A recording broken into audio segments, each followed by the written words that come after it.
Picture a batter in a cage, taking swing after swing at a machine set to throw nothing but 90-mile-an-hour fastballs, or a student solving 20 identical quadratic equations in a row, or a pianist drilling the exact same 4 measures of sheet music for an hour. When you practice like this, you get rapid feedback. Each repetition is smoother than the last. You stop making mistakes. By the end of the session, you feel a massive surge of confidence, a genuine sense of absolute mastery over the material. But then that same batter steps into the box during a live game, sees a curveball, and completely whiffs. The student stares at the final exam and suddenly can't remember how to start the equation. Psychologists call this method blocked practice. It is the most common way we are taught to learn, focusing entirely on topic A until you memorize it, chunked together before moving on to block B, and then block C. Because you are repeating the exact same action, your brain doesn't actually have to work very hard to retrieve the information. It simply holds the answer in your short-term working memory, bypassing the deep neural processing required for long-term retention.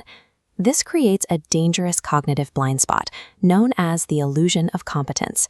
Your brain mistakes the temporary fluency you feel during practice for permanent learning.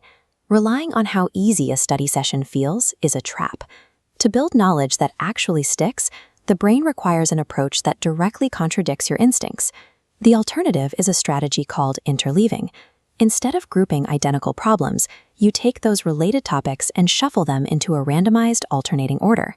In 1979, researchers John Shea and Robin Morgan tested this by having 2 groups of people learn physical movement patterns.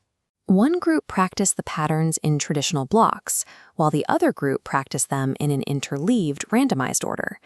During the initial training, the blocked group dominated.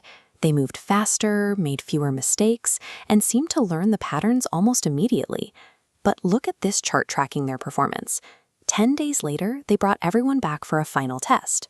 The blocked group's performance completely collapsed, while the interleaved group, who struggled during practice, showed massive long-term retention, drastically outperforming their peers. This dynamic isn't limited to physical skills. When cognitive scientist Doug Rower tested 7th graders on geometry and algebra, students who used interleaved math practice scored 72% on a delayed test.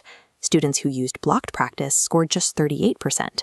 The massive gap comes down to how the brain processes context. If every question in a chapter requires the quadratic formula, you know the answer before you even read the prompt. Blocked practice only teaches you how to execute a solution. Interleaving forces you to analyze the problem first. Because you don't know what is coming next, you have to practice strategy selection, the cognitive ability to look at an unfamiliar scenario and figure out which mental tool to pull from your toolbox. Out in the real world, problems don't arrive in neatly labeled categories. If you haven't practiced diagnosing the problem, knowing how to solve it is useless. Take a look at this research excerpt. It shows blocked practice students are markedly overconfident. The text highlights exactly why. Learners misinterpret immediate retrieval strength for permanent storage strength. To convert this, psychologists introduce desirable difficulties. When you jump from calculating the volume of a cone directly to solving a polynomial equation, your brain has to drop its current train of thought and completely reload a different mental framework from scratch. That repeated reloading creates intense mental friction. It slows you down.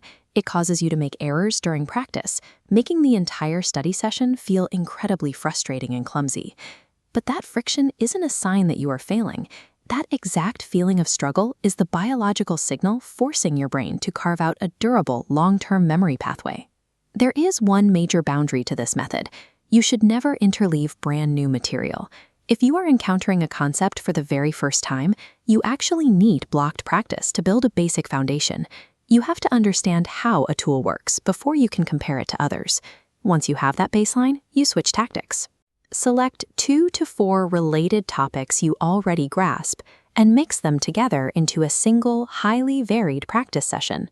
This goes against the common advice we hear from childhood, the instruction to focus intensely on one single thing at a time until it's finished. If your study session feels entirely smooth and effortless, you aren't truly learning.